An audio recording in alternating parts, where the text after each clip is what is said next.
내가 진실로 진실로 내게 이르노니 내가 젊어서는 스스로 띠뛰고 원하는 곳으로 다녔거니와 늙어서는 내 팔을 벌리리니 남이 내게 띠띠우고 원하지 아니하는 곳으로 데려가리라. 이 말씀을 하심은 베드로가 어떠한 죽음으로 하나님께 영광을 돌릴 것을 가리키심이로라. 아멘. 요즘 한국에서는 한국말로 잘 번역하기가 힘들면 영어를 그대로 그냥 쓰는 일이 참 많습니다. 그 중에 lordship이라는 이야기가 있습니다. 원어의 원래 뜻과는 상관없이 이걸 의역하면 하나님께서 주인 되신 삶, 얼마나 하나님께서 당신의 삶에서 주인 되고 있습니까? 이렇게 얘기할 때 lordship이라는 얘기를 사용합니다. 우리는 성부, 성자, 성령 하나님을 주님이라고 부릅니다. 이것은 우리나라 성도들만 하는 것이 아니라 구약 성도들부터 시작해서 세계 모든 사람들이 다 그렇게 하고 있는 것입니다. 창세기 4장에 보면 가인이 하나님을 주라고 표현하는 그런 내용이 있는데 그거는 우리나라 성경의 번역상으로만 그렇게 돼 있는 거고요. 실제로 히브리어로 주라는 뜻의 아도나이라는 단어가 처음 나온 것은 창세기 15장에 아브라함이 하는 말이 처음입니다. 이 주라는 단어, 아도나이라는 단어는요, 고대 근동 지방에서 자기의 생사 여탈권을 쥐고 있는 사람에게나 사용하던 그런 말이었습니다. 왕을 주라고 했습니다. 아시는 대로 왕은 사람을 자기 말 한마디로 죽였다 살렸다 할 수 있는 그런 권세자였습니다.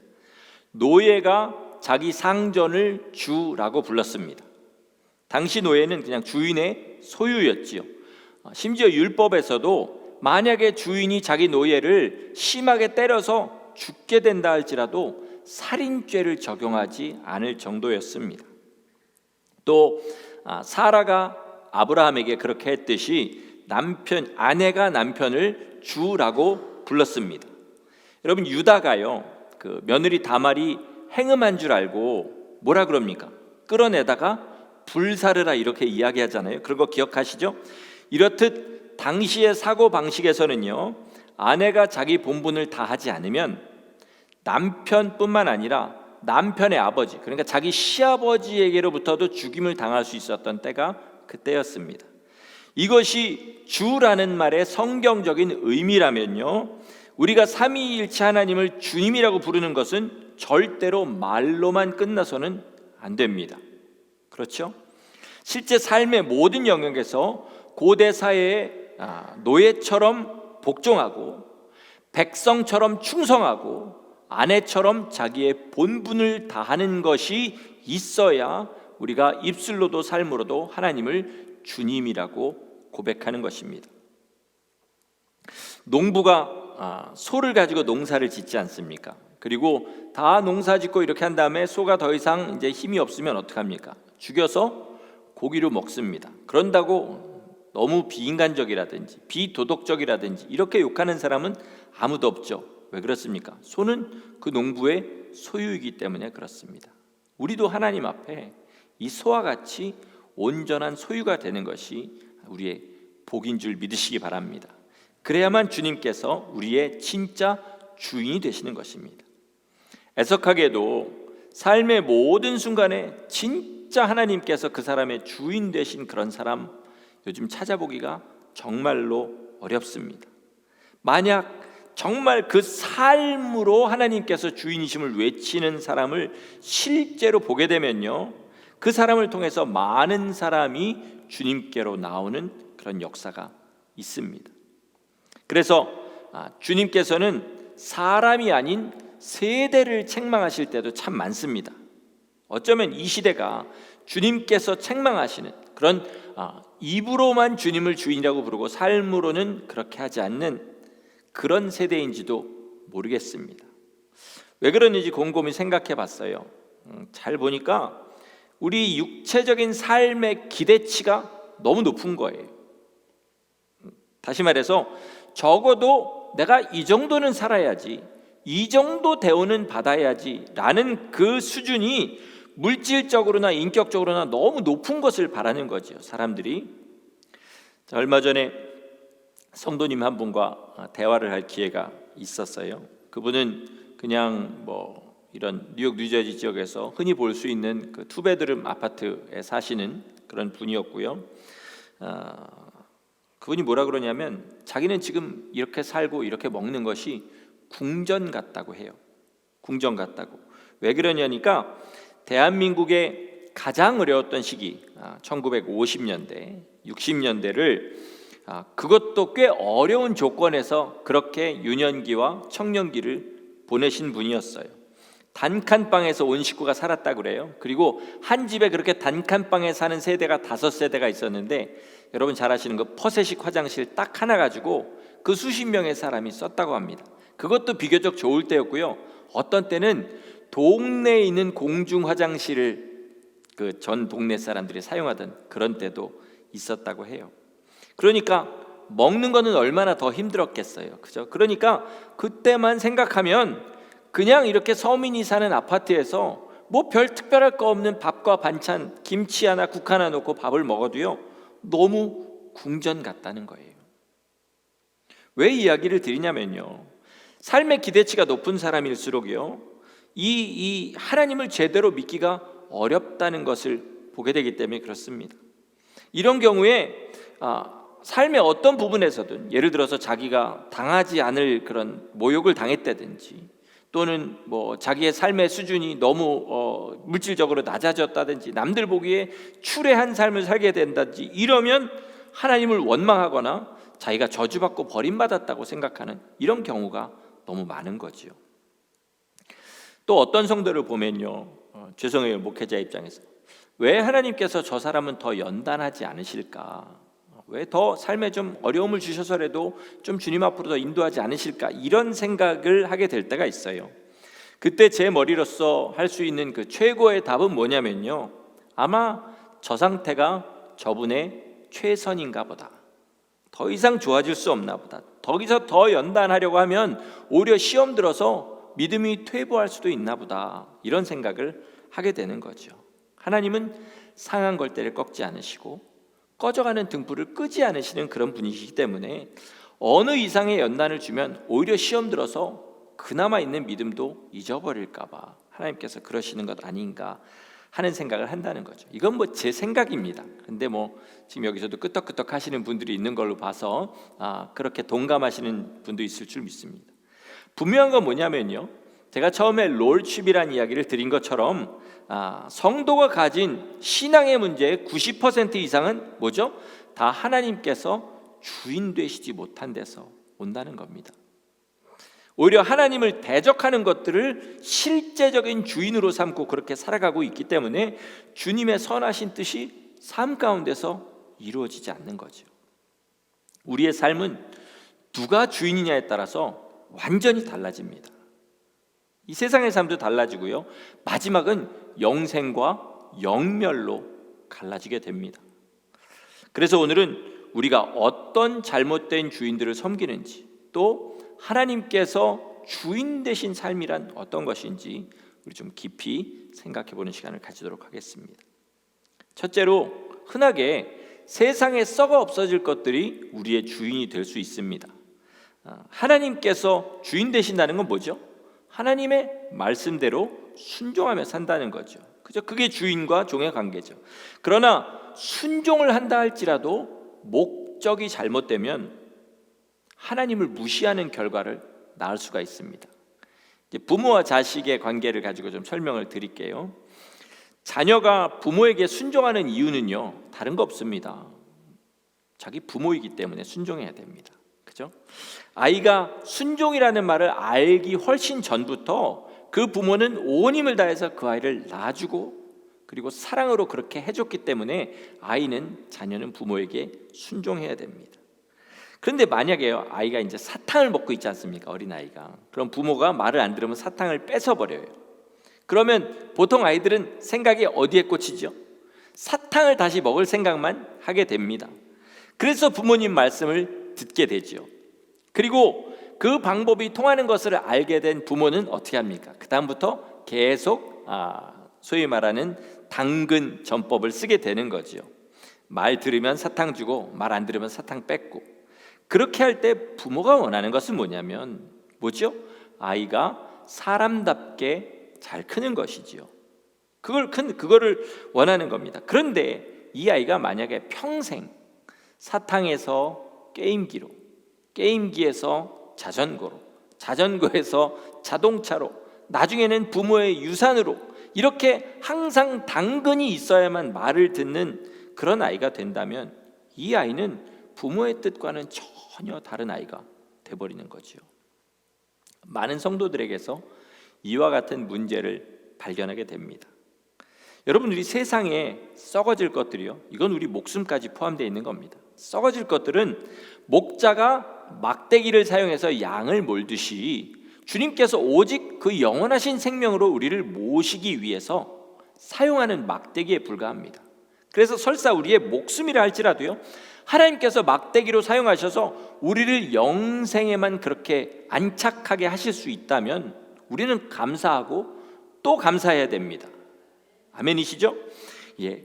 그러나 어떤 사람들은 하나님께서 아들을 내주셔서 우리에게 허락하신 영생이 아니라 썩어질 세상의 것을 가지려고 하나님의 말씀대로 사는 거죠. 하나님께 잘 보여가지고 자기가 원하는 것을 얻어내려고 하는 것입니다.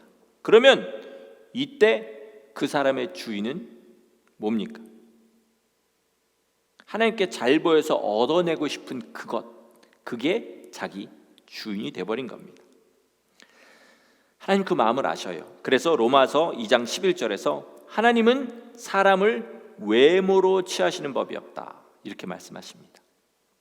외모로, 여기 외모라는 건 잘생긴 것이 아니라 외적인 조건을 얘기하는 거죠.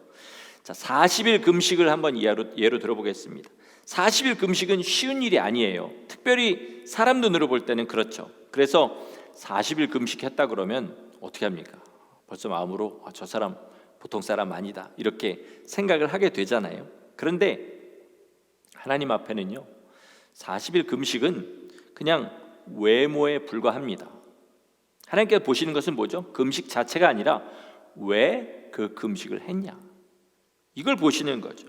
그렇게 40일을 굶을 만큼 하나님을 사랑하고 하나님 뜻대로 살고 싶고 자기 육신이 너무 방해되니까 육신을 쳐서 복종시키는 그 마음으로 하나님 앞에 금식하느냐, 아니면 나도 한번 해볼까라는 도전, 또는 이거 하면 사람들이 나를 우러러볼 거라는 자기도 모르는 그 마음, 그거 갖고 하면 안 된다는 거죠. 명함에 조모 목사 40일 금식 3회 이렇게 써가지고 다니는 사람이나 자기 며칠 금식한 거 이렇게 교인들끼리 모여가지고 자기 옛날에 열흘 금식하는데 그때 그냥 5일째부터는 막 토만 했는데도 불구하고 나머지 5일을 이런 식으로 서로 자랑하면서 하는 것은 이미 자기 상을 받은 거고요. 그렇죠? 그리고 금식의 참된 의미는 다 없어져 버린 겁니다. 예배도 마찬가지입니다. 하나님께서 아들을 보내셔서 핏값으로 나를 사신 내 주인이시기 때문에, 그래서 예배 드리려는 사람이 참 예배자입니다. 이게 예배 드리는 이유의 전부여야 됩니다. 내가 사역자이기 때문에, 내가 몇 대째 예수님 믿는 가문의 자손이기 때문에 등등 이런 이유가 끼게 되면요, 그 사람은 이미 체면이라는 다른 신을 섬기고 있는 것이 되는 거죠. 왜냐하면 이런 것들은 하늘에서는 전혀 인정되는 것이 아닌 거예요. 하나님 앞에는 체면이나 의무감 같은 것은요, 보이지 않는 거지만 내 육신이 썩고 나라는 존재가 없어지면 같이 썩어서 없어질 것입니다. 성도 여러분, 내가 부유하든 가난하든 가정이 화목하든 불화하든 내가 건강하든 병들었든 똑같이 감사하고 똑같이 주님 사랑하여서 예배하고 하나님 섬기는 성도가 되셔야 됩니다. 자기 뜻을 이루려고 하나님을 섬긴다, 그럼 이미 그거는 거기서부터 우상 숭배인 거예요. 심판할 때 불타고 없어질 것들을 주인 삼고 살아가는 이것이 성도의 첫 번째 미련함, 그러니까 성도가 잘못된 주인을 섬길 수 있는 그런 것입니다.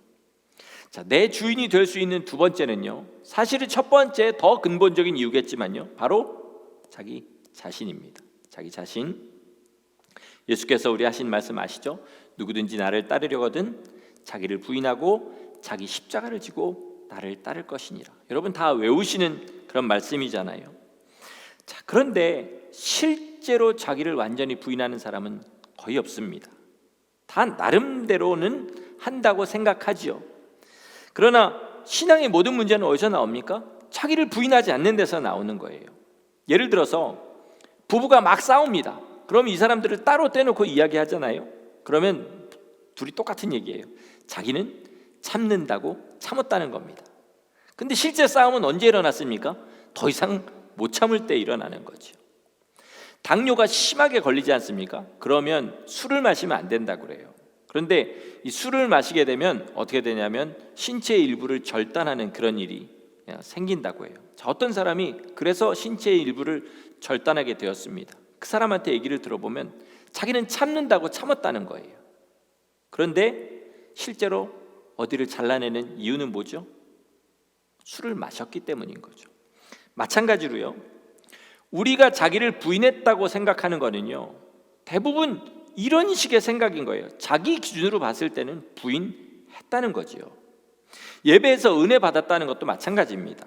하나님께서 진짜로 하나님께서 주시는 은혜를 받았으면 어떻게 됩니까? 삶이 변해야 되잖아요. 그렇죠? 하나님이 정말로 주인이 되셔야 되잖아요. 그런데 은혜는 받았다고 하는데 삶의 주인은 여전히 여러 부분에서 더 이상 어떻게 변하지 않고 계속해서 자기가 주인입니다. 이렇게 되면 은혜를 받았다고 입으로 고백하는 사람이 영생에는 들어가지 못할 수도 있습니다. 왜요? 자기 나름대로 받은 은혜이기 때문에, 하나님이 주신 은혜가 아니기 때문이라는 거죠. 자기 감정을 만족시키고 싶은 것이 아니라 진짜 사람은 생각하지 못한, 내 삶이 여지껏 이렇게 안 변하는 거 보니까 이거 말고 정말 하나님이 주시는 은혜는 다른가 보다라고 간절한 마음으로 그렇게 주님 앞에 나와서 하나님 주신 은혜를 받아서 자기 삶이 변하는 역사가 일어나야 됩니다. 그래서 진짜 하나님이 모든 삶의 모습에서 주인 되신 그런 성도가 되시기를 축원합니다. 자기를 부인한다는 거는요, 난 죽일 놈이야 이렇게 자기를 비하하는 게 아닙니다. 나는 악하고 더럽고 연약합니다 라고 고백하는 것도 아닙니다. 내가 주인이 아니라 하나님께서 주인이시라고 고백하고, 그리고 그 고백에 맞게 살려면 어떻게 되냐면 내가 할 수 없는 그런 영역에서조차 반드시 하나님의 명령을 따라 사는 것까지 되어야 뭐냐면 자기를 부인한 것이 되는 겁니다. 그래야 진짜 하나님이 내 주인이시죠. 그래서 우리가 잘 쓰는 말 중에 감동이란 말 있지 않습니까? 저도 감동이란 말 참 잘 쓰는데요.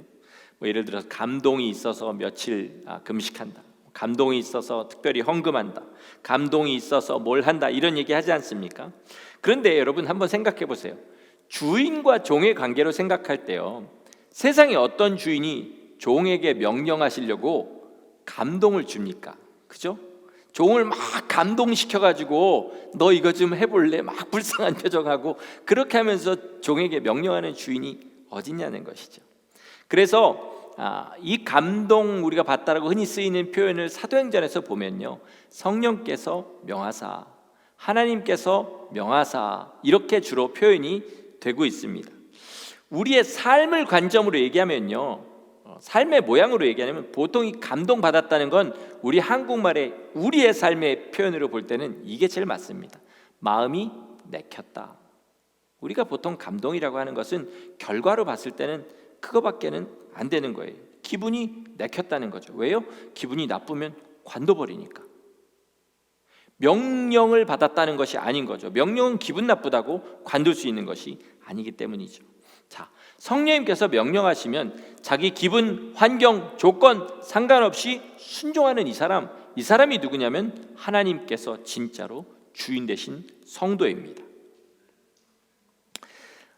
그래서 제가 신자들과 대화할 때, 그래서 신자란 말은 일반적인 모든 그리스도인들, 자기 교회에 관한 이야기 뭐 이런 얘기 할 때 정말 불편한 태도 중에 하나를 이야기하라면요, 하나님 앞에, 교회 앞에, 성도에게 또는 종에게 선심 쓰는 것 같은 그런 태도를 보이시는 분들, 굉장히 마음이 좋지 않습니다.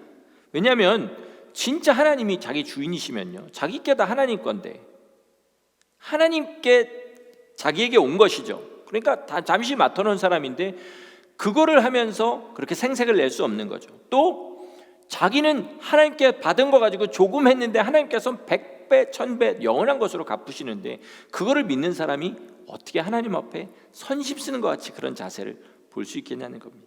예배를 향한 자세도 마찬가지예요. 여러분, 삶의 모든 순간이 예배입니다. 그러나 앞에 기도했듯이 두세 사람이 예수 이름을 모인 것에 주님께서 함께 하시겠다는 약속이 있기 때문에요. 그래서 이렇게 함께 모인 곳에 더 큰 은혜가 있습니다.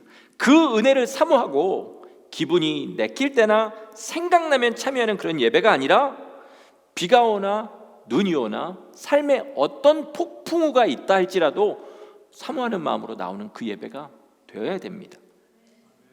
사람 보기에는 정말 보잘것없는 그런 예배를 할지라도요, 주님께서는 사모하는 마음으로 참여하는 그 사람에게 반드시 은혜를 베푸십니다. 설교가 만약에 부족하다고 하겠습니다. 그래도요, 진짜로 간절한 마음으로 참여하는 사람에게는 주님이 은혜를 베푸십니다. 제가 신앙생활 여직하면서 미스테리라고 생각하는 것 중에 하나가, 진짜 우리가 볼 때는 별거 아닌, 정말로 목사님도 그렇게 충만하지도 않고, 그리고 뭐 교회도 냉랭한 그런 교회도 반드시 예배에 은혜 받는 사람이 한둘은 있더라는 겁니다. 뭘 얘기합니까? 사모하는 마음, 진짜로 예배자의 자세로 참여하는 자에겐 주님께서 반드시 은혜를 베푸신다는 증거인 줄 믿으시기 바랍니다. 여러분, 자기를 주인으로 삼고 내가 만족하려는 예배 다 버리시고요, 오직 나의 주인 되신 그분을 만족시켜드리고 그분을 높이는 그 예배자가 되시기를 예수 이름으로 축원합니다. 그래서 당연한 결론이지만요, 하나님만 우리 삶의 주인이 되셔야 됩니다. 그죠? 성경에 섬긴다는 말은요, 주인에게만 쓰는 말이에요. 주인에게만 쓰는 말이에요. 섬긴다는 말은 마음이 내키면 한다라는 말이 아니라 오직 주인의 뜻대로 순종한다는 말입니다. 주인이라는 존재가 이런 존재이기 때문에 예수님께서는 한 사람이 두 주인을 섬길 수 없다, 섬기면 안 된다가 아니라 섬길 수 없다라고 하셨어요. 이게 무슨 말인지 한번 생각해 볼게요.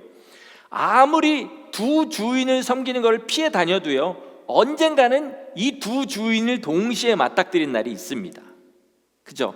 이분 걸 하고 이분 걸 하고 이렇게 하다가 보면 어느 순간에 이분 둘이 내린 명령이 겹치는 때가 있어요.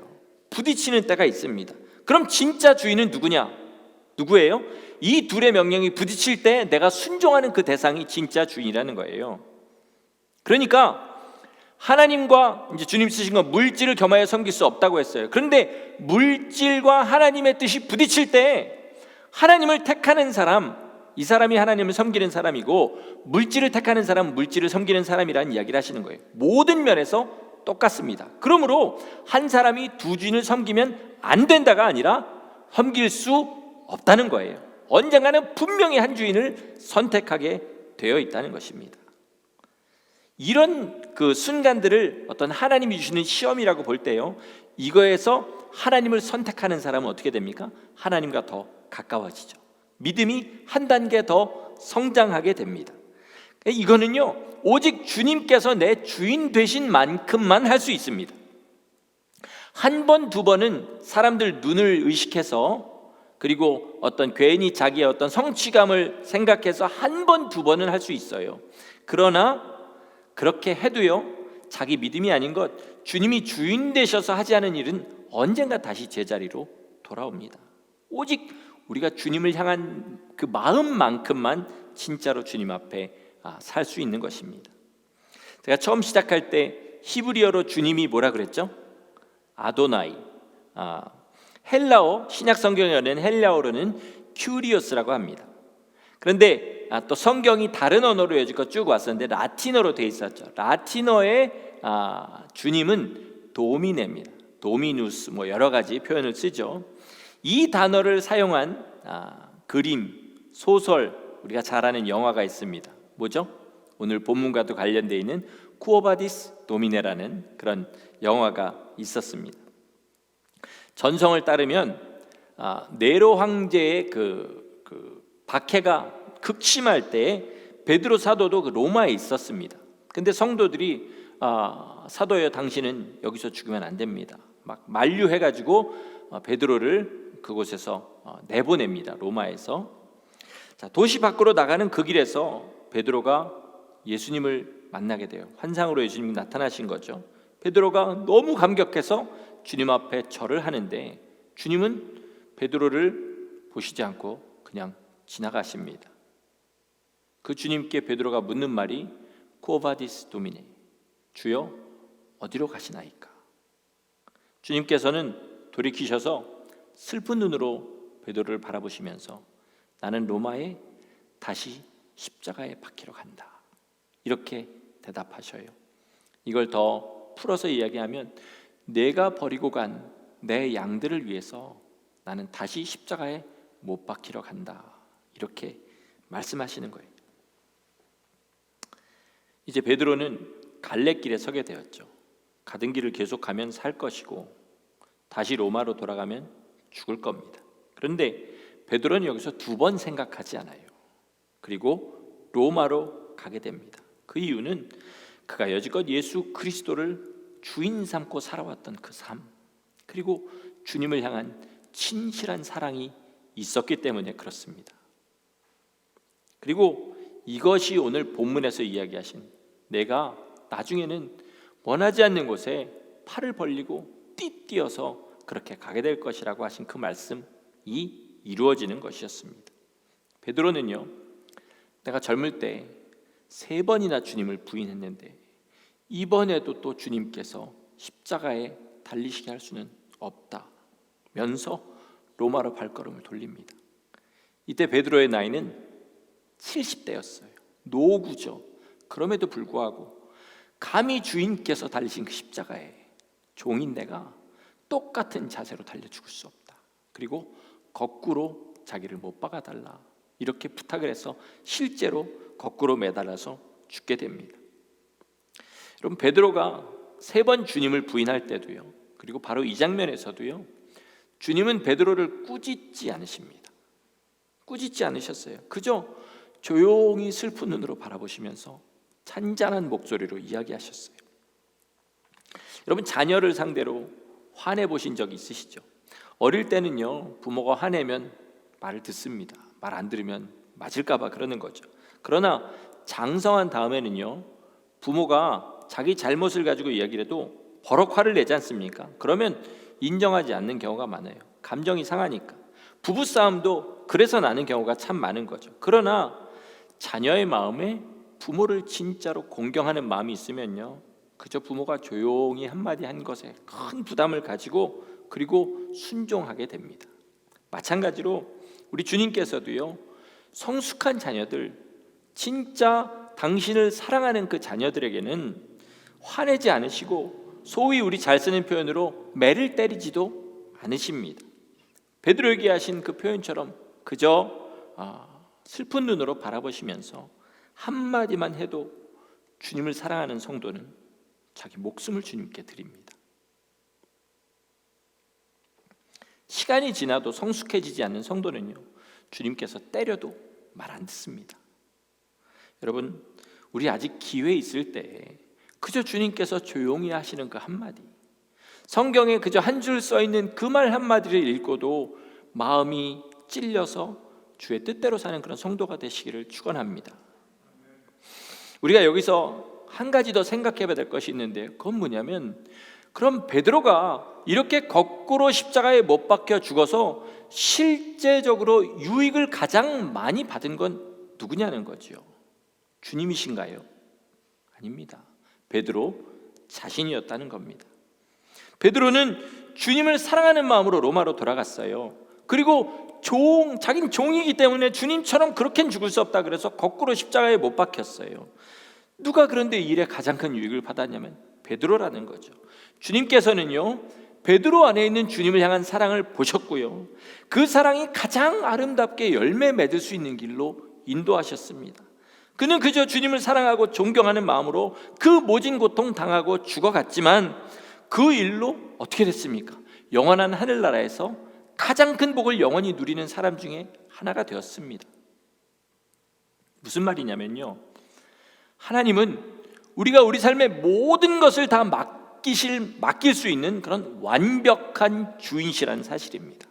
완벽한 주인, 그저 순종하기만 한다면 인생이 갈 수 있는 가장 복된 길로 우리를 인도하시고 사람이 생각할 수 없는 방법으로 우리를 축복하시는 그런 완벽한 주인이시라는 거죠.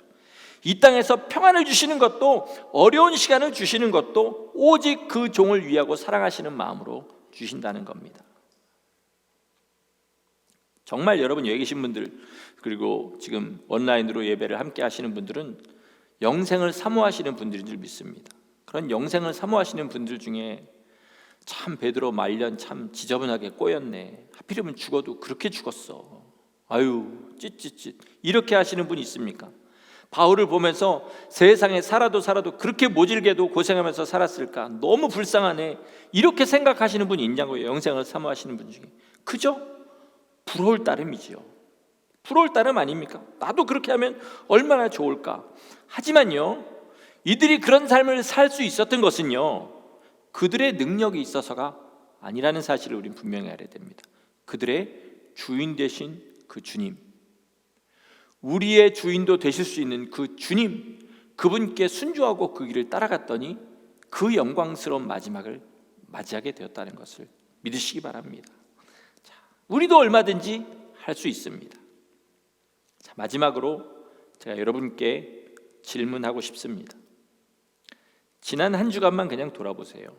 자기가 한 말, 생각, 행동, 그리고 예배를 드린 나의 마음과 자세, 이것들을 돌아보시면서 냉정하게 대답하시기 바랍니다.